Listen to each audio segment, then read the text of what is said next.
Second பார்ட்ல வேலாக்குங்கிற டீமனை விரட்டி விட்டதுக்கு அப்புறம் ஒரு 4 வருஷம் கழிச்சு எடன் லொரைனுக்கு 1981 வருஷத்துல இன்னொரு கேஸ் வருது. இந்த கேஸ்ல நம்ம எடன் லொரைன் ஹெல்ப் பண்ண போற அந்த ஃபேமிலியை சேர்ந்தவங்க ஒரு மர்டர் ஒண்ணு பண்றாங்க. அந்த மர்டருக்கு காரணம் ஒரு சாத்தான் தான், இவங்க சுயநினைவோட பண்ணல அப்படின்னு சொல்லி கோர்ட்லயே வாதாடுற அளவுக்கு இந்த படம் போகும். இன்ட்ரெஸ்டிங்கான ஒரு படம். இந்த கான்ஜூரிங் சீரீஸ்ல 3வது படமும் இதுதான். எனிவேஸ், உப்பு வாங்க நம்ம வீடியோ பண்ணுவோம்.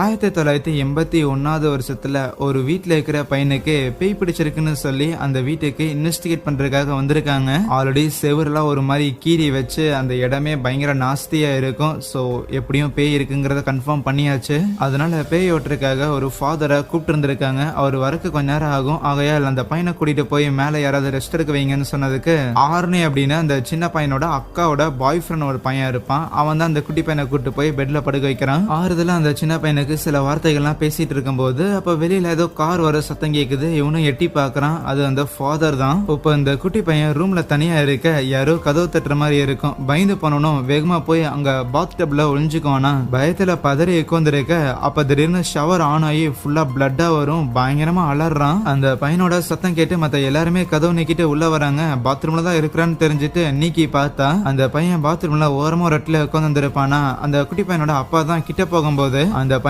பாஞ்சு வந்து அவங்க அப்பாவை ஒரு கத்தியால குத்துறான். எப்படியோ நம்ம எட்டு தான் அந்த பையனை தூக்கிட்டு எப்படியாவது இவனுக்கு பேயோட்டி ஆகணும்னு சொல்லி ஸ்டெப்ஸ்ல எடுத்துட்டு வர அப்படியே செவரு ஃபுல்லா அந்த பையன் கீறிட்டே இருக்கிறான். டைனிங் டேபிள்ல அந்த குட்டி பையனை படுக்க வச்சு ஃபாதரும் வசனங்கள்லாம் படிக்க ஆரம்பிக்கிறாரு. அந்த டெக்னீஷியன் பையன் நடக்கிறது எல்லாத்தையும் ரெக்கார்ட் பண்ணிட்டு இருக்க அப்ப அந்த பையனை தொடரும்போது நம்ம லொரைனுக்கு யாரோ சூனியெல்லாம் பண்ற மாதிரியான ஒரு விஷன் வந்துட்டு போகும். ஆனா அதை பத்தி யோசிக்கிறதுக்கான நேரம் கிடையாது. அந்த பையனை கண்ட்ரோல் பண்றதுக்காக வசனங்கள்லாம் படிச்சு முடிச்சு அந்த ஃபாதரும் ஹோலி வாட்டர்லாம் யூஸ் பண்றாரா. அதை பயன்படுத்தின உடனே அந்த பையனோட முகம்லாம் ஒரு மாதிரி பயங்கரமா கொப்பளிச்சு போகுது. ஆனா அப்ப திடீர்னு அந்த வீட்டுக்குள்ள ஏதோ புயல் வந்த மாதிரி இருக்கிற பொருட்கள் எல்லாமே அங்கிட்டு இங்கிட்டு போக ஆரம்பிக்குது. யாராலையும் இந்த குட்டி பையனை கண்ட்ரோல் பண்ண முடியல. அவனோட பாடி ஏதோ பெட்டை சுருட்டுற மாதிரி அவன் பாட்டுக்கு அப்படி இப்படின்னு மடக்கிக்கிட்டு இருப்பானா. அதை பார்த்தல எல்லாரும் பயங்கரமா அலறி போகும்போது இருக்கிற எல்லாரையும் பறக்க விட்டு நம்ம எட்டை கீழே தள்ளி விட்டு சாகடிக்கிறதுக்காக நெஞ்சிலே குத்த போக எட்டால எதுவும் பண்ண முடியல. இன்னும் விட்டா போட்டு தள்ளிடுவான் போல. ஆனா அப்போ அந்த ஆர்னேங்கிறவன் தான் அப்படியே அந்த குட்டி பையனை தூக்கிட்டு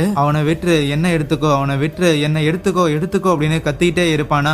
அப்போ அந்த குட்டி பையனோட பாடியில இருந்து அந்த ஆர்னேயோட பாடிக்கு அந்த ஆன்மா போற மாதிரி தெரிய இதை எதுவும் பாக்குறாரு. அப்படி பண்ணாதன்னு சொல்லக்குள்ள அவரால் எதுவும் பேசவே முடியல. அப்படியே நெஞ்சடைச்சு அதே இடத்துல சுருண்டுறாரா. ஆர்னேயோட கண்ணு ஒரு மாதிரி வித்தியாசமா மாறிட்டு அதுக்கப்புறம் திருப்பி நார்மல் ஆயிரும். அவனும் சுயநினைவுல இருக்கிற மாதிரி தான் தெரியும். எப்படியோ எல்லா பிரச்சனையும் தீர்ந்து அங்க அமைதி நிலவ அதுக்கப்புறம் நம்ம எட ஹாஸ்பிட்டல் அட்மிட் பண்ணியிருப்பாங்க. அந்த குட்டி பையன் நெஞ்சிலியாச்சங்காட்டி ஹார்ட் அட்டாக் வந்திருக்கும். அதை கேட்டு லொரைனுக்கு பயங்கர வருத்தம். அந்த டாக்டருமே இன்னும் சில டெஸ்ட் எல்லாம் ரன் பண்ணி பார்த்துட்டு தான் எங்களால தீர்க்கமா ஒரு முடிவு சொல்ல முடியும்னு சொல்றாரு. அதுவே இன்னொரு பக்கம் இந்த பேய் பிரச்சனை எல்லாம் போயிருச்சுன்னு ஆர்னேவும் அவனோட கேர்ள் ஃப்ரெண்டும் தனியா ஒரு இடத்துல வாழ்ந்துட்டு இருப்பாங்க. அவங்க வாழ்ற அதே வீட்டுக்கு கீழே தான் பார்த்தா ஒரு பெட் ஷாப்பும் இருக்கும். அந்த பெட் ஷாப்ல தான் நம்ம ஆர்னேவோட கேர்ள் ஃப்ரெண்டும் வேலை பாக்குறாங்க போல. இப்படி இருக்க வீக்கெண்ட் டைம்ல ஆர்னேவோட கேர்ள் ஃப்ரெண்டான அந்த டெபியோட வீட்டுக்கு தான் போயிருப்பாங்க. ஆர்னே ஜாலியா அந்த குட்டி பையன் கூட விளையாண்டு இருக்கும் போது வீட்டுக்குள்ள ஏதோ பொருளிட்டு வர சொல்றாங்களா. அவனும் போய் ஃப்ரிட்ஜில் வச்சிருக்க எதையோ ஒண்ணு எடுத்துட்டு வரான். அப்போ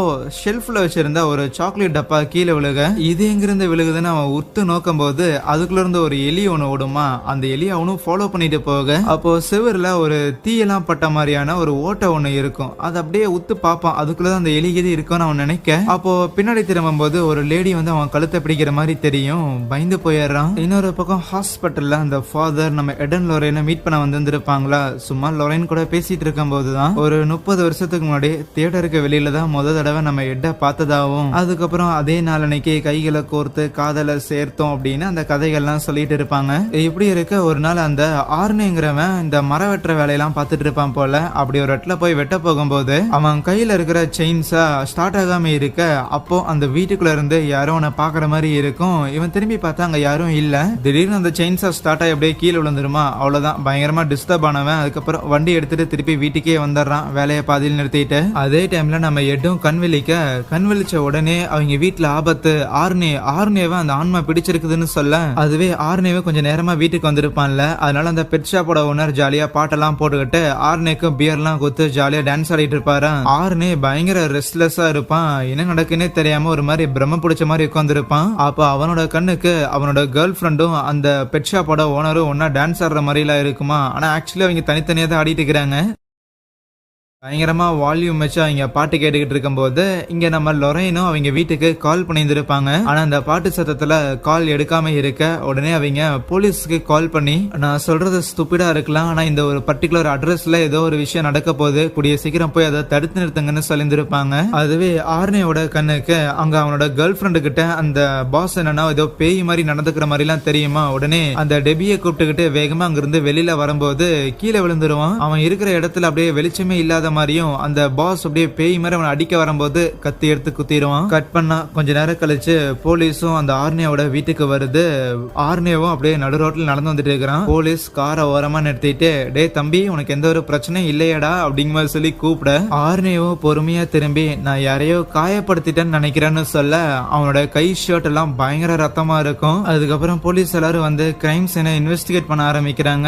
பிரிசன்ல இருக்கும்போது எட், லொரைன், அந்த ஃபாதர், டெபின்னு சொல்லி 4 பேரும் அவனை மீட் பண்றதுக்கு வந்திருப்பாங்களாம். ஆர்னேயோட வாயாலேயே அவனை சில பைபிளோட வசனங்கள் எல்லாம் படிக்க வைக்கும் போது அவனால அதை எல்லாத்தையும் சொல்ல முடியுது. அப்படின்னா அவனோட உடம்புல இப்போதைக்கு ஆன்மா இல்ல. இதை கேட்கும் போது ஆர்னேக்கே சோகமா இருக்கும். அப்படின்னா என்ன லூசா இந்த மர்டர்லாம் பண்றதுக்குன்னு ஒரு கேள்வி இருக்கும்போது அதுக்கு டெபி, கமோன் அந்த இன்சிடென்ட் நடந்தப்போ நான் கூடயே தான் இருந்தேன், நீ எப்பவுமே அப்படி பிஹேவ் பண்ற ஒரு ஆள் கிடையாது, இந்த மர்டரை நீ பண்ணல, உன் மூலமா வேற ஏதோ ஒண்ணு பண்ணியிருந்திருக்குன்னு சொல்லி ஆறுதல் படுத்துறான். அதுக்கப்புறம் எடன் லொரைன் போய் ஆர்னேக்கு சார்பா வாதாடுற லாயரை போய் மீட் பண்ணுவாங்க. அவங்க கிட்ட ஆர்னே இந்த மாதிரியான மர்டர்லாம் பண்ணதுக்கு காரணம் டீமன்ஸ் தான் அப்படிங்கிற விஷயம் சொன்னா அவங்க ஏத்துக்கிற மாதிரி இல்லையா, நீங்க சொல்றத சர்ச் வேணா நம்பலாம், ஆனா லா அண்ட் ஆர்டர் மூலமா இயங்குற கோர்ட் நம்பாதுன்னு சொல்ல, அப்படியா கடவுள் மீது ஆணையா நான் உண்மையை மட்டும் தான் பேசுவேன்னு சொல்லும் போது, கடவுளை நம்புற இந்த கோர்ட் ஏன் டீமன்ஸ் இருக்குதுன்னு நம்ப மாட்டீங்க, வேணும்னா எங்க வீட்டுக்கு வரீங்களா, எங்க வீட்டுல இருக்கிற ஆனபிள உங்களுக்கு நான் கொஞ்சம் இன்ட்ரோடியூஸ் பண்ணி வைக்கிறேன், நீங்க கன்வின்ஸ் ஆனீங்கன்னா கோர்ட்ல போயிட்டு இதை ஆர்னே பண்ணல,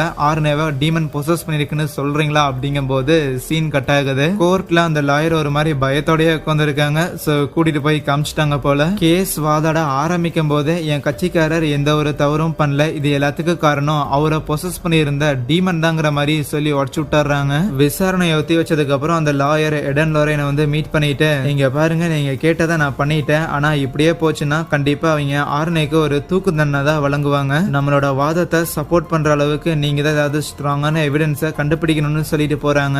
முதல் வேலையா ஆரம்பத்துல இருந்து ஆரம்பிக்கலாம்னு சொல்லிட்டு அந்த குட்டி பையனை ஒரு டீமன் பொசஸ் பண்ணிருக்குன்னு கேஸை இன்வெஸ்டிகேட் பண்ண ஆரம்பிக்கும் போது அப்போ சில ரெக்கார்டிங் எல்லாம் பண்ணியிருப்பாங்கல்ல, அதுல இருந்து ஆரம்பிக்கிறாங்க. அவங்க அப்பதான் ரீசெண்டா அந்த வீட்டுக்கு புதுசா குடி வந்திருப்பாங்க போல. அந்த குட்டி பையனும் வேகமா திங்ஸ் எல்லாம் எடுத்துக்கிட்டு எனக்கான ரூமை நான் தேட போறேன்னு அப்படி ஒரு ரூம்குள்ள போயிருந்திருப்பான். அந்த ரூம்குள்ள ஒரு வாட்டர் பெட் ஒன்று இருந்திருக்கும், அதுல ஜாலியா ஏறிட்டு அந்த பையன் ஃபன் பண்ணிட்டு இருந்திருப்பானா. ஆனா அப்போ அவன் இப்படி படுத்திருக்கும் போது சைல ஏதோ முகம் தெரியற மாதிரி இருக்க, அவன் அதை உணர்ந்திருப்பான். மெதுவா பயந்துகிட்டே அப்படியே ரிவர்ஸ்ல வந்து பெட்டை விட்டு இறங்கலான்னு பார்க்க திடீர்னு ஒரு கை வந்து அவன் கையை பிடிச்சு இழுக்க ஆரம்பிக்கும். பயங்கரமா கத்திட்டு அடிச்சு பிடிச்சு ஓரமா போய் உட்காந்துருக்க. அதுக்கப்புறம் அவனோட பேரண்ட்ஸ் எல்லாம் வந்து என்னென்ன பார்த்துருப்பாங்க. அந்த வீட்டுக்கு அவங்க வந்து ஒரு சில நிமிடங்கள்லயே அந்த டீமனை அவங்க ஃபர்ஸ்ட் என்கவுண்டர் பண்ண இன்சிடென்ட் அது இதுதான். அதனால டெபியை கூப்பிட்டு நம்ம எடன் லொரைன் அந்த வீட்டுக்கு வந்திருப்பாங்க. கரெக்டா அந்த ரூம்ல யாராவது ஒருத்தர் அழைக்காம ஒரு டீமனுங்கிறது எப்பவும் வர செய்யாது. சோ யாரு அழைச்சிருந்திருப்பான்னு ஒரு கேள்வி இருக்க, அவங்க அந்த வாட்டர் பெட் போட்ட இடத்துல தரையில வாட்டர் டேமேஜ் ஆயிடுச்சுன்னு மேட் எல்லாம் போட்டு கவர் பண்ணியிருப்பாங்களா. அந்த மேட்டை நம்ம எட்டு ரிமூவ் பண்ணி பார்க்கும்போது தான் இந்த டேமேஜ் இது வாட்டர் டேமேஜ் கிடையாதுன்னு வீட்டை விட்டு வெளியில வந்துட்டு வீட்டோட பேஸ்மெண்ட்டுக்குள்ள கரெக்டா அந்த ரூம் இருக்கிறதுக்கு அடியிலேயே ஏதாவது இருக்குமா என்னன்னு யோசிச்சுட்டு லொரைன் தான் அப்படியே தவிழ்ந்து போறாங்க. ஏன்னா அந்த பேஸ்மெண்ட் ரொம்ப சின்னதா தான் இருக்கும், நம்ம எட்டால போக முடியல, கால் அடிபட்டு இருக்கு. உள்ள போன லொரைனும் அங்க ஏகப்பட்ட எலிகள் படிகள்லாம் இருக்குமா அதுக்கு நடுவுலயே ஏதோ துணியை சுத்தி வச்சிருந்திருக்க. கரெக்டா அதுக்கு மேலேயே ஃப்ளோர்ல ஏதோ கருப்பு கலர்ல ஒழுகிட்டு எல்லாம் இருக்கும். கொஞ்சம் உஷாரானவங்க சைட்ல இருக்கிற ஒரு கம்பி எடுத்து அந்த துணியை விலக்கி பார்த்தா அது ஒரு சூனிய பொம்மையா இருக்கும். ஒரு சூனிய வச்சிருந்திருக்காங்க யாரோ. உடனே அதை கேமரால போட்டோ எடுத்துக்கிட்டு அந்த டெபிங்கிற பொண்ணை உட்கார வச்சு இது எல்லாத்தையும் எக்ஸ்பிளைன் பண்ணிட்டு இருக்கிறாங்க. பேசிக்கா இது ஒரு சூனியம். ஒரு டீமனை யாராவது இன்வைட் பண்ணா வரவேற்றா மட்டும்தான் அந்த டீமனுங்கிறது அவங்க வீட்டுக்குள்ளேயோ இல்ல அவங்க உடம்புக்குள்ளேயோ போகும். சோ அதனால அந்த குட்டி பையன் அந்த டீமனை இன்வைட் பண்ணியிருக்கணும் அப்படின்னு இவங்க நினைச்சிருந்திருப்பாங்க. பட் அது கிடையாது. இந்த சூனியத்து மூலமா தான் அந்த டீமனை இவங்க வீட்டுக்குள்ள யாரோ ஏவி விட்டுருக்காங்க. அந்த டீமனுக்கான முத பலியா அந்த குட்டி பையன் மாறி இருந்திருக்கான். ஆனா அந்த குட்டி பையன்கிட்ட இருந்து அந்த டீமன் நீ எங்கிட்ட வந்துருன்னு ஆர்னே கேட்டங்காட்டி ஆர்னேயோட பாடிக்குள்ள போயிருக்கு. அந்த டீமனோட ஆரம்பங்கிறது இந்த சூனியத்துல இருந்து தான் ஆரம்பிச்சங்காட்டி தான் ஆர்னேவால அந்த பைபிள் வசனங்களையும் படிக்க முடிஞ்சது. அந்த சூனியத்தோட போட்டோவையும் அங்க இருக்கிற அந்த டெக்னீஷியன் பையன்கிட்டையும் நம்ம டெபி கிட்டையும் கொடுத்துட்டு இங்க சுற்றி உள்ள இடத்துல யாருக்காவது இந்த சூனியத்தை பத்தி தெரியுமான்னு நம்ம முதல்ல விசாரிச்சு ஆகணுங்கும் போது அப்ப அந்த ஃபாதர் தான் அந்த சூனிய பொம்மையை பார்த்து இந்த மாதிரியான சூனிய ரிலேட்டடான விஷயங்களை பத்தி தெரிஞ்சுக்கணும்னா ஒரு பர்டிகுலர் பிரீஸ்ட் ஒருத்தர் இருக்கிறாரு, அவரை போய் மீட் பண்ணலான்னு சொல்றாரு. சரின்னு காரை எடுத்துட்டு ரொம்ப தூரம் டிராவல் பண்ணி அந்த பிரீஸ்டையும் போய் மீட் பண்ண அந்த ஊடக பொம்மையோட போட்டோ எல்லாம் கொடுக்குறாங்களா அதை பார்த்தவருமே ஓகே இதை அவனும் வச்சிருந்திருக்கானா அப்போ நல்லா வித தெரிஞ்ச ஒருத்தர் தான் இருக்குன்னு சொல்லும் போது சரி இருந்தாலும் எதுக்கு அந்த ஃபேமிலியை டார்கெட் பண்ணணும், அப்படி அந்த ஃபேமிலி எந்த ஒரு பெரிய தப்பும் பண்ண மாதிரி இல்லையேன்னு சொல்ல அதுக்கு அந்த பிரீஸ்டும் இங்க பாருங்க இந்த மாதிரியான சூனிய வைக்கிறாங்கன்னா அப்படி ஏன் வைக்கிறாங்கன்னு வேணா ஒரு காரணம் இருக்குமே தவிர இவங்களுக்கு ஏன் வைக்கிறாங்கிற காரணம் என்னைக்கும் இருக்காது. யாராவது கிடைச்சா போதும் அவங்களுக்கு வேணும்னா என் பின்னாடி வாங்கல உங்களுக்கு நான் சில விஷயங்கள்லாம் காட்டுறேன்னு சொல்லி அவரோட பேஸ்மெண்ட்டுக்கு கூட்டிட்டு போக நம்ம லொரைன்ல அப்படியே ஸ்டெப்ஸ்ல இறங்கும் போதே ஆஹா உள்ள போக வேண்டாமா அப்படிங்கிற மாதிரி யோசிப்பாங்க. ஏன்னா உள்ளுக்குள்ள ஒரு 10-12 வருஷத்துக்கு முன்னாடி இந்த பிரீஸ்ட்ங்கிறவரு ஒரு பெரிய சாத்தான வழிபடுற ஒரு குரூப்பை ஒரு கும்பலை வந்து எக்ஸ்போஸ் பண்ணியிருந்திருப்பாரு. அப்படி எக்ஸ்போஸ் பண்றதுக்காக அந்த குரூப்பை பத்தி நிறைய விஷயங்கள்லாம் கலெக்ட் பண்ணியிருந்திருப்பாரு இந்த சாத்தான் ரிலேட்டடா. அது எல்லாமே இங்க வச்சிருந்திருக்காரா. இதையெல்லாம் இந்த இடத்துல பத்திரப்படுத்தி வைக்கிறதுக்கு பதிலா இது எல்லாத்தையும் நீங்க எரிச்சிருக்கிறது தான் பெட்டர்னு நம்ம லொரைன் சொல்லுவாங்க. அப்போ அந்த பிரீஸ்ட் அவர் என்கவுண்டர் பண்ண ஒரு சில கேசஸ் பத்தி எல்லாம் சொல்லிட்டு இப்போ நீங்க அந்த பையனை காப்பாத்தணும்னு முயற்சி பண்றீங்கல்ல அந்த முயற்சியில யார் இந்த சூனியத்தை வைக்கிறாங்களோ அந்த நபரை நீங்க எதிர்க்க வேண்டிய சூழ்நிலை ஏற்படும். அப்படி அந்த சூனிய வச்ச நபரை நீங்க எதிர்த்தா உங்களோட உயிருக்கு கூட ஒரு பெரிய ஆபத்து வரலாம். உங்க உயிரை கூட நீங்க மதிக்காம அந்த பையனுக்கு உண்மையாலே நீங்க உதவி பண்ணணும்னு நினைக்கிறீங்களா அப்படின்னு ஒரு கேள்வி கேட்பாரு. அந்த ஆர்னேங்கிற பையனுக்கு உதவி பண்ண போய் உங்க உயிரே போனாலும் உங்களுக்கு பரவாயில்லைங்கிற மாதிரி தான் அந்த கேள்வி இருக்கும். பேரலா அன்னைக்கு நைட்டு ஏதோ ஒரு லேடி சூனியெல்லாம் பண்ற மாதிரி தெரிய பிரிசன்ல ஆர்னே தரை எல்லாத்தையும் கிளீன் பண்ணிக்கிட்டு இருப்பானா அந்த இடத்துல ஒருத்தர் கூட படுத்திருந்திருப்பாரு. அப்படி கிளீன் பண்ணும்போது வச்சிருந்த பக்கெட் கீழே விழுக அந்த பக்கெட்டை எடுக்க போன திடீர்னு அங்க இடமே பயங்கர இருட்டாகிற மாதிரி தெரியும். ஆல்ரெடி படுத்துட்டு இருந்த நபரும் எந்திரிச்ச ஒரு மாதிரி கத்த ஆரம்பிக்க சடனா அந்த சூனியக்காரி பின்னாடி வந்து கத்துற மாதிரி இருக்க அவன் பயங்கரமா அலறிக்கிட்டு இருப்பான். பிரிசன்ல இருக்கிற ஸ்டாஃப்ஸ் தான் அவனை வந்து காம் டவுன் பண்றாங்க. அடுத்த நாள் காலையில நம்ம எடன் லொரைனுக்கு அந்த டெக்னீஷியன் பையன் இருக்கிறான்ல அவன் கால் பண்ணி நம்ம கண்டுபிடிச்ச இந்த சூனிய பொம்மை மாதிரியே இன்னொரு பொம்மை இருக்காம அது ரிலேட்டடா உங்ககிட்ட போலீஸ் பேசணும்னு சொல்லியிருந்திருக்காங்கன்னு சொல்லுவான். சரின்னு எடன் லொரைன் அந்த போலீஸையும் போய் மீட் பண்ண ஒரு 4 மாசத்துக்கு முன்னாடி ஸ்கூல் படிக்கிற 2 பொண்ணுங்க காணாம போயிருந்திருப்பாங்களாமா. ரீசெண்டா அதுல ஒரு பொண்ணோட பாடி கண்டுபிடிக்கப்பட்டிருக்கு. அவளோட உடம்புல 22 தடவை கத்தி இறங்கிந்திருக்கு. என்ன ஏதுன்னு இந்த கேஸை இன்வெஸ்டிகேட் பண்ணும்போது அவங்க இடத்துல அதே மாதிரியான ஒரு சூனிய பொம்மையை கண்டுபிடிச்சுதான் அந்த பொம்மையோட போட்டோவை கொடுக்குறாங்க. எடன் லொரைனை கூப்பிட்டதுக்கான காரணம் இவங்க கொஞ்சம் ஃபேமஸ் இந்த மாதிரியான சூனியம் அப்புறம் பேய் இதுல எல்லாம். அதனாலதான் இதை பத்தி என்னன்னு கேக்குறதுக்காக கூப்பிட்டு இருந்திருக்காங்க. ஆனா அந்த சூனிய பொம்மையும் பார்த்ததுக்கு அப்புறம் நம்ம எடன் லொரைனுக்கு மேபி நம்ம இன்வெஸ்டிகேட் பண்ற கேஸுக்கும் இந்த கேஸுக்கும் ஏதோ ஒரு சம்பந்தம் இருக்குன்னு இப்போ ஒரு பொண்ணோட பாடி அவங்க கண்டுபிடிச்சதா சொன்னாங்கல்ல அந்த இடத்துக்கு கூட்டிட்டு போக சொல்றாங்களா. போலீஸ்னா அவ்வளவு ஈஸி எல்லாத்துக்கும் ஒத்துக்குவானா என்ன. எவிடன்ஸ் ரூம்ல இருந்து ஒரு 4-5 வித்தியாசமான கத்திகளை எடுத்துட்டு வந்துட்டு இதுல எது இப்ப இறந்து போன இந்த பொண்ணை கொலை பண்றதுக்கு யூஸ் பண்ண கத்தின்னு சொல்லுங்கன்னு கேட்கும் போது நம்ம லொரைனும் கொஞ்சம் யோசிச்சுட்டு ஈஸியாவே சொல்லிடுறாங்க. சரின்னு அந்த போலீஸ்காரரும் அவங்க 2 பேரை கார்ல அந்த ஸ்பாட்டுக்கு கூட்டிட்டு போயிட்டு இருக்க அதுவே பிரிசன்ல இருக்கிற ஆர்னேவை டெபியோட தம்பியும் பாக்குறதுக்காக வந்திருப்பாங்க. எங்க எடையும் லொரைனையும் கூப்பிட்டுக்கிட்டு அந்த போலீஸ் ஆபீசர் அந்த ஸ்பாட்டுக்கு வந்திருப்பாரா. நம்ம லொரைனுமே கண்டிப்பா இங்க ஏதோ ஒண்ணு தப்பா நடந்திருக்குன்னு யோசிச்சுட்டு அப்படியே போய் அந்த இடத்துல என்ன நடந்துச்சுன்னு அவங்க ப்ரே பண்ண ஆரம்பிக்க அந்த இன்சிடென்ட் நடந்த அன்னைக்கு நைட் அங்க என்ன நடந்துச்சுங்கிற விஷயத்த அவங்களால உணர முடியுது. அந்த 2 பொண்ணுங்களும் ஜாலியா சும்மா பேசிக்கிட்டு சும்மா உலாவிக்கிட்டு இருந்திருப்பாங்க. பயங்கர நல்ல திக் ஃப்ரெண்ட்ஸா இருந்திருப்பாங்க போல.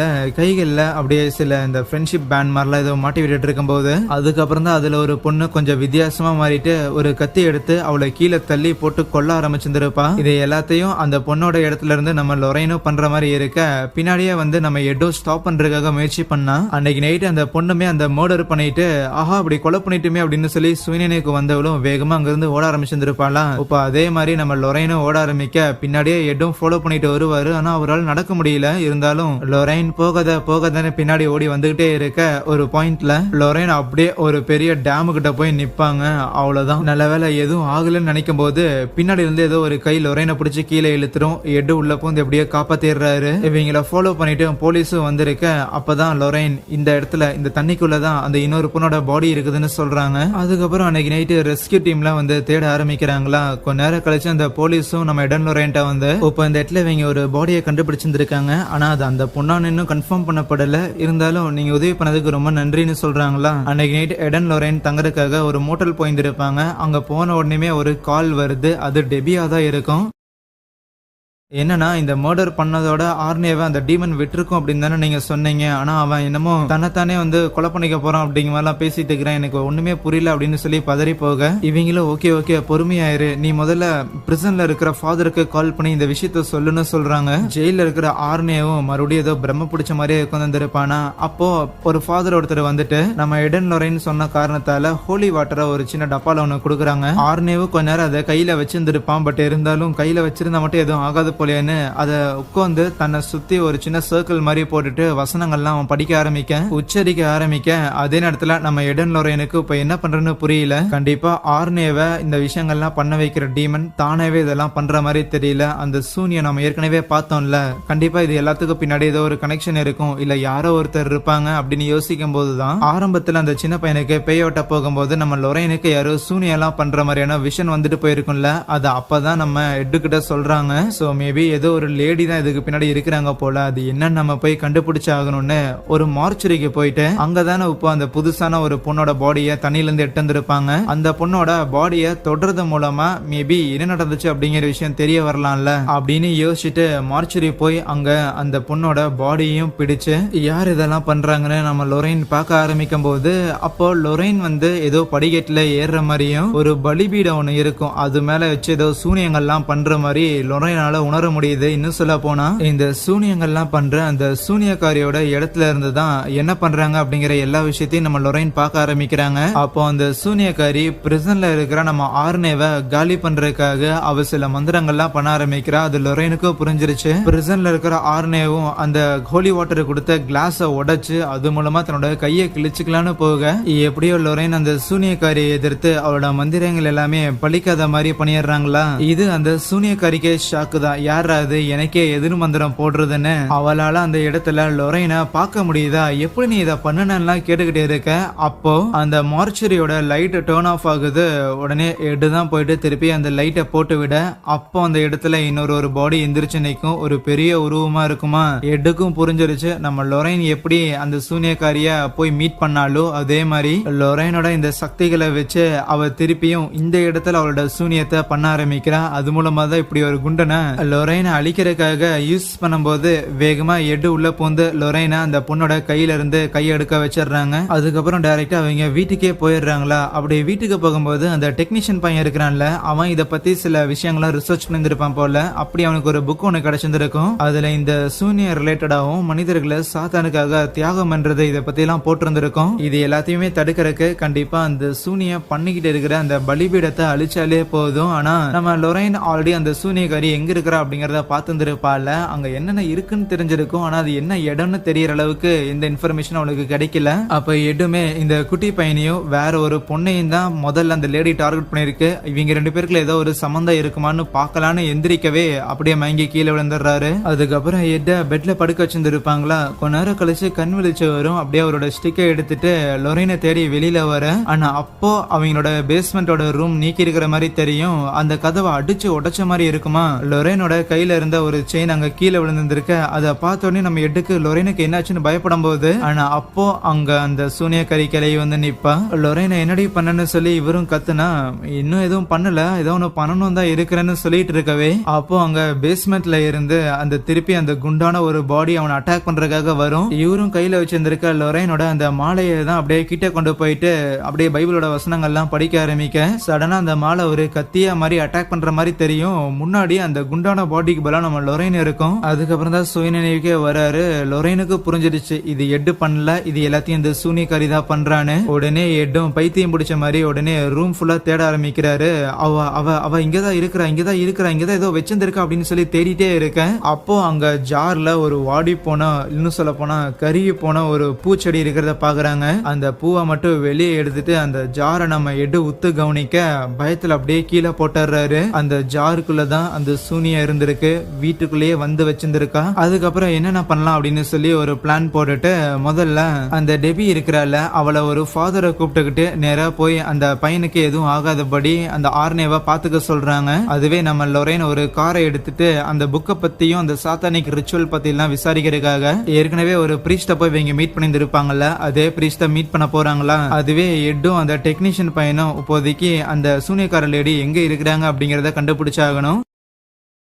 அந்த சின்ன பையனோட வீடும் இந்த எடன் லொரேனோட வீடும் பக்கத்துல இருக்கு. சோ அதனால ஈஸியா வந்து வச்சிருந்திருக்கலாம். இருந்தாலும் எப்படி அந்த ரெண்டு பொண்ணுங்களோட வீட்டுல வச்சிருந்திருப்பாங்க அப்படின்னு யோசிக்கும் போது அப்பதான் அந்த டெக்னீஷியன் பையனும் சொல்றான், ஆக்சுவலி அந்த பொண்ணோட ஸ்கூலுக்கு தான் அந்த சூனியக்கார பொம்மை வந்துச்சாமான்னு. அதை வச்சு பார்த்தா எல்லாமே ஒரே இடத்துலதான் இருக்கு. ஈவன் லொரேனும் அந்த சூனியக்காரி இருக்கிற இடத்த அவங்க ஃபீல் பண்ணியிருந்திருக்கும் போது ஏதோ ஒரு ட்ரெயின் ஓடுற மாதிரியும் நிறைய தண்ணி எல்லாம் போற மாதிரியான சத்தம் கேட்டிருந்திருக்கும். சோ இப்போ இவங்க வீட்டு பக்கத்துல இதெல்லாம் கனெக்ட் பண்ற மாதிரி என்ன இடண்டா இருக்குதுன்னு பார்த்தா அது அந்த பிரீஸ்டோட வீடு தான். உடனே போலீஸ் கிட்ட இன்ஃபார்ம் பண்ணடான்னு சொல்லிட்டு நம்ம எட்டு வேகமா கிளம்பி வர, அதுவே லொரேன் ஆல்ரெடி அந்த ஃபாதர் கிட்ட மீட் பண்ணி இந்த சாத்தானிக் அந்த புக்கை பத்தி எல்லாம் கேட்டுட்டு இருப்பாங்க. அதுக்கப்புறம் அந்த பிரீஸ்டும் பேஸ்மெண்ட்டுக்கு கூட்டிட்டு போய் ஒரு போட்டோ ஆல்பமை எடுத்து காட்ட ஆரம்பிப்பாரு. அதுல ஒரு குழந்தையோட போட்டோ இருக்கும். ரொம்ப வருஷத்துக்கு முன்னாடி ஒரு குழந்தைய ஒண்ணு தத்தெடுத்து யாருக்கும் தெரியாம இவரு தனியா வளர்த்துக்கிட்டு இருந்தாரு. ஆனா அந்த குழந்தை பெரிய பொண்ணு ஆனதுக்கு அப்புறம் இவரு ரீசெண்டா ஒரு 10-11 வருஷத்துக்கு முன்னாடி இந்த ஒரு கல்ட் குரூப், ஒரு சாத்தான வழிபடுற ஒரு குரூப்பை பத்தின ரிசர்ச் எல்லாம் பண்ணியிருப்பாருல,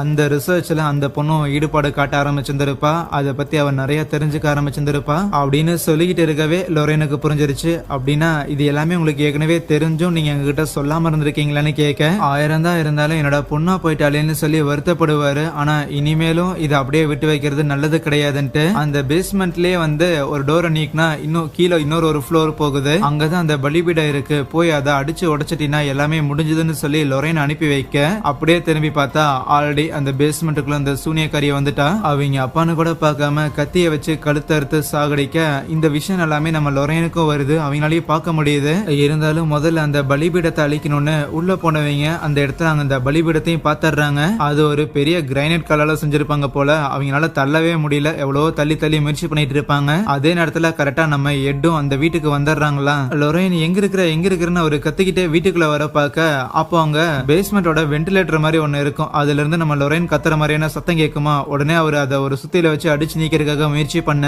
என்னன்னா நம்ம லொரேன் அட்டாக் பண்றதுக்காக ஆல்ரெடி அந்த சூனியக்காரி வந்திருப்பா. அப்படியே கீழே தள்ளி விட்டு கத்தியால குத்த போக சைட்ல இருந்து ஒரு கல்லை எடுத்து அவ மண்டையிலே அடிச்சுட்டு நம்ம லொரேன் எஸ்கேப் ஆயிடுறாங்களா. அதுவே எட்டும் அந்த கதவை நீக்கிட்டு உள்ள குச்சிருந்திருப்பாரு. லொரேனை தேடிட்டு வந்தா லொரேனும் வேகமா அவங்க கிட்ட வர மாதிரி தெரிய, கிட்ட வந்தவனே அது அந்த சூனியக்காரியா இருக்கும். கண்ணுல ஏதோ ஊதி விட்டு போயிடுறான். இனிமேல் பெருசா மெனக்கணும்னு அவசியம் கிடையாதுன்னு நேரா போய் அவளோட பலிபீடத்துல நின்னு அவ சூனியம் பண்ண ஆரம்பிக்க, இங்க பிரிசன்ல அந்த ஆர்னேவை வச்சிருந்திருப்பாங்கல்ல, அவனுக்கு உடம்புல ஒரு மாதிரி பண்ண ஆரம்பிக்குது. அந்த பெட்டோட பெட்டை அவனை கட்டி வச்சிருந்திருக்காங்க. இருந்தாலும் அந்த இடமே பயங்கரமா ஏதோ புயல் வந்த மாதிரி இருக்க, அவனும் பார்த்தா கையில இருக்கிற லாக் எல்லாம் கழட்டிக்கிட்டு ஏதோ கத்தி மாதிரி ஷார்ப்பா பொருளை எடுத்து அவங்களை அட்டாக் பண்றதுக்காக எந்திரிச்சு நிக்கிறான். கண்ட்ரோல்லே இல்ல, ஏர்ல பறந்துகிட்டு கையில வச்சிருந்திருக்க கிளாஸ் துண்டை எடுத்து அவனோட கழுத்தை கிழிச்சுக்கிறதுக்காக முயற்சி பண்ணும்போது அந்த டெபியும் எவ்வளவோ தடுக்க முயற்சி பண்ணிட்டு இருக்கிறான். அதே மாதிரிதான் நம்ம எட்டும் அந்த சமுட்டி ஒண்ணு இருக்கும், அதை எடுத்துட்டு நேரா நம்ம லொரேனியா போட்டு தள்ளுறதுக்காக சேஸ் பண்ணிட்டு இருப்பாரு. எஸ்கேப் ஆகி ஓடி வந்த லொரேன் நேரா அந்த பலிபீடத்துக்கு தான் போய் நின்று இருந்திருப்பாங்க. அவ்வளவுதான், இனி ஓட வாய்ப்பே கிடையாது.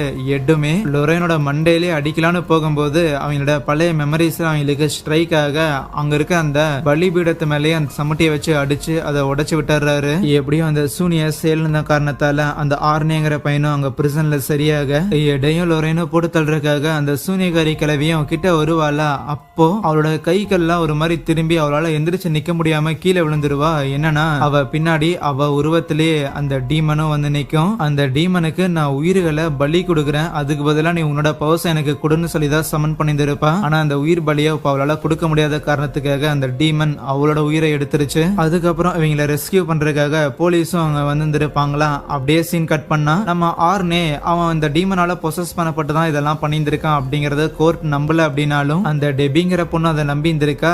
மர்டர் பண்ண காரணத்துக்காக அந்த ஆர்னேங்கிறவனுக்கு அடுத்த 5 வருஷம் ஜெயில் தண்டனை கொடுத்துருப்பாங்க. ஜெயில இருக்கும் போதே ஆர்னேவும் டெபியும் மேரேஜ் பண்ணிட்டாங்க அப்படின்னும் இன்னி வரைக்கும் எல்லாரும் ஒன்னாதான் இருக்கிறாங்க அப்படிங்கிற மாதிரி வேர்டிங்ஸ்ல எல்லாம் போட பிளஸ் அங்கே இந்த ஒரு படத்தையே முடிக்கிறாங்க. எனிவேஸ் கண்டிப்பா இந்த படம் இன்ட்ரெஸ்டிங்கா இருக்குன்னு நினைக்கிறேன். அடுத்து 4வது பார்ட் தான், அது இன்னும் ஹெச்டி பிரிண்ட் ரிலீஸ் ஆகல, ஆச்சு அப்படின்னா கண்டிப்பா போட்டுடலாம். எனிவேஸ் அதை மிஸ் பண்ணாம பாருங்க, மறக்காம சேனலை சப்ஸ்கிரைப் பண்ணி வச்சுக்கோங்க. இன்னும் நிறைய படங்கள் புதுசான கதைகள் தொடர்ந்து இந்த சேனல்ல வந்துட்டே தான் இருக்க போகுது, அதை மிஸ் பண்ணாம பாருங்க.